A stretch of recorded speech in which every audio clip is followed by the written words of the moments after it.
नमस्कार. तिखट पाहुणचार रेसिपीजमध्ये आज आपण उन्हाळी वाळवणमधील वर्षभर टिकणारे बटाट्याचे वेफर्स घरच्या घरी कसे करायचे हे बघणार आहोत.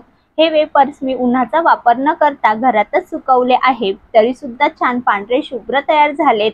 बनवायची पद्धत खूपच सोपी आहे. तळल्यानंतर अजिबात लाल होत नाही, मस्त कुरकुरीत खुसखुशीत असे होतात. भरपूर टिप्स सहित रेसिपी तुमच्या सोबत शेअर केलेली आहे, तर व्हिडिओ शेवटपर्यंत नक्की बघा. आवडल्यास लाईक आणि चॅनलवर नवीन असाल तर सबस्क्राइब करायला विसरू नका. तर चला रेसिपीला सुरुवात करूया. तर इथे मी 2 किलो बटाटे घेतले.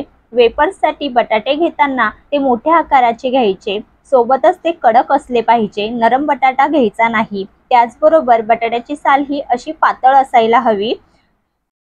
तर हे घेतलेले सर्व बटाटे एका भांड्यात घालून पाणी घालून बटाटे पूर्ण बुडायला हवे इतपत पाणी घालायचं आणि अर्धा तास ठेवून द्यायचं. त्यामुळे बटाटा हा कडक बनतो. अर्धा तासानंतर एक एक बटाटा पाण्यातून काढून त्यावरील संपूर्ण साल पिलरच्या मदतीने काढून घ्यायची. बटाटा खराब असेल किंवा बटाट्याला मोड आलेला असेल तर तो भाग चाकूच्या मदतीने काढून टाकायचा. आणि बटाटा सोलून झाला की एका मोठ्या भांड्यात बघा इथे मी पाणी घेतलं आहे, तर त्यात तो लगेच टाकायचा, नाहीतर मग तो काळा पडतो.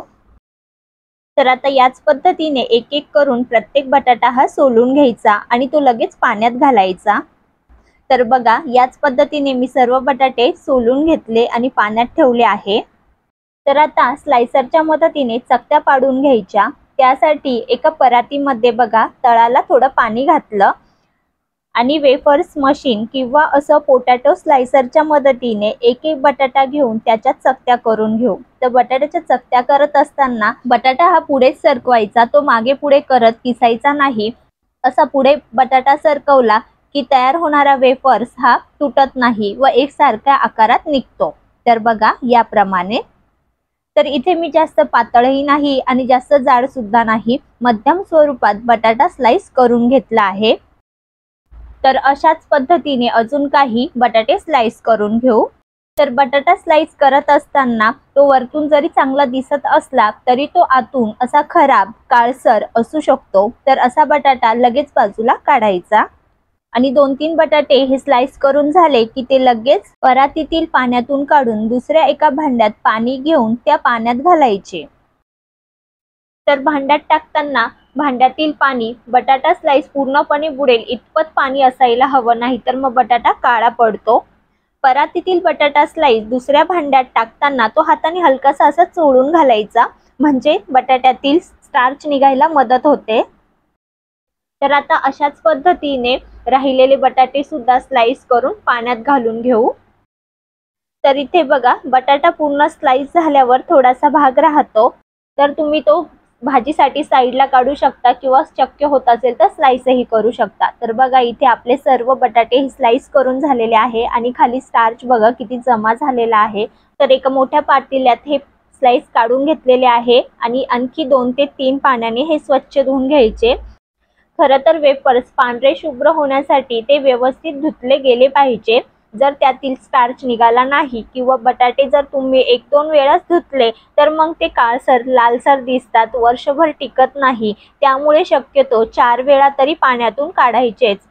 नंतर एका मोठ्या टोपात घालून पाणी बघू शकता किती नितळ आहे. तर असं नितळ पाणी दिसायला हवं. तर यावर 2 ते 3 वेळा तुरटी फिरवायची. तुरटी फिरवल्यामुळे सुद्धा वेफर्स काळे पडत नाही, तर ती अवश्य घाला किंवा तुम्ही एक छोटा तुकडा पाण्यात घातला तरी चालेल. आता यावर झाकण ठेवून रात्रभर असंच ठेवायचं. सकाळी एक मोठ्या भांड्यात चिप्स पूर्णपणे बुडेल इतपत पाणी कडकडीत गरम करून त्यात मीठ आणि एक छोटा तुकडा तुरटीचा घातला. आणि मीठ घालताना हे थोडं कमीच घालायचं, नाहीतर वाळल्यानंतर वेफर्स हे खारट लागतात.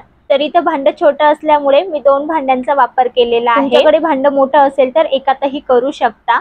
त्यानंतर बघा रात्रभर आपण पाण्यात ठेवलेले हे चिप्स कसे कडक झालेले आहेत.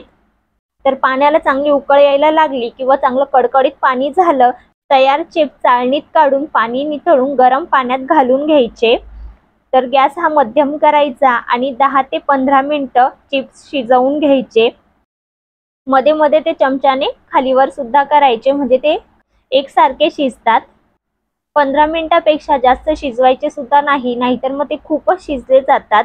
तर बघा असे ट्रान्सपरंट व्हायला लागले की लगेच गॅस बंद करायचा। तर इथे मी एक तोडून दाखवते। यामध्ये तुम्ही बघू शकता थोडासा कच्चापणा आहे। तर इतपत वेफर्स हे शिजवून घ्यायचे। नंतर झाऱ्याच्या मदतीने पाणी निथळून एका चाळणीत किंवा परातीमध्ये हे तयार वेफर्स काढून घ्यायचे।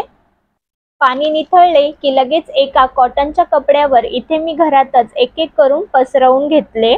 तर हे मी घरात सुकवत आहे, तुम्ही हे उन्हातही सुकत घालू शकता, परंतु एकदा या पद्धतीने घरात सुकवून बघा, अजिबात काळे पडत नाही। तर हे असे एक एक करूनच सुकत घालायचे, म्हणजे ते एकमेकांना चिटकत नाही। तर बघा इथे सर्व चिप्स हे सुकण्यासाठी एक एक करून पसरवून घेतले। तर हे संपूर्ण एक दिवस असेच फॅन खाली वाळवून घ्यायचे।